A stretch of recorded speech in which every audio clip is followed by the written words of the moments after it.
Ok, salut, zic să începem. În primul rând aveți nevoie de un server Icecast. Intrați pe listentomyradio.com, faceți un cont, dați toate detaliile acolo și până o să ajungeți la acest panou. Ca să vă schimbați serverul, intrați la Change Server Type, vă alegeți Icecast-ul, eu l-am deja instalat. După ce se instalează totul și o să vă apară Icecast, trebuie să fie on. Parolele vă sfătuiesc să le aveți mereu cam aceeași parolă pentru a nu uita și a nu vă încurca. Aici ne-a dat un IP și un port pe care trebuie să le copiem în tractor. Chiar aici în broadcasting, depinde și de fapt nu cred că depinde.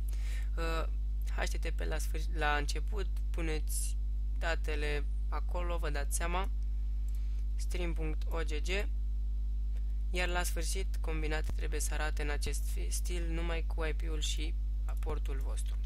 Totul în regulă până aici. Intrăm la caseta aceasta de aici, din dreapta de sus, și avem butonul pentru stream. Dacă acest buton pulsează, înseamnă că ceva este în regulă. Dacă nu, înseamnă că totul este în regulă și că putem să transmitem, să emitem. Minimizăm, totul ok. Pentru a băga chestia asta, imediat, chestia asta, pentru a o băga în, haideți să vă arăt cum stă treaba. Nu o să fie ceva de descărcat, o să fie ceva care trebuie să asculți. Deci nu o să poți să-l descarci.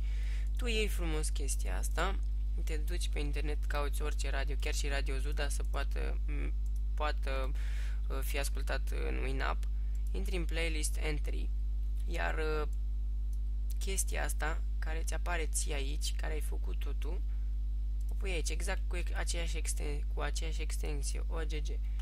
Poate să fie și alt nume în loc de stream. Dai OK, iar după te poți conecta, pentru că va fi altul. Iar dacă ai un WinUp, o iconiță, un shortcut de la WinUp pe desktop, va fi și mai simplu pentru că îți va intra direct în ăla. În fine, eu acum nu știu de ce nu merge, pentru că nu transmit nimic, îmi pare, cred. În fine, nu mai contează. Și așa este. Da, pentru că eu nu transmit, haideți să vă și demonstrez, să vă și arăt. Connecting trebuie să-mi apară, deci merge.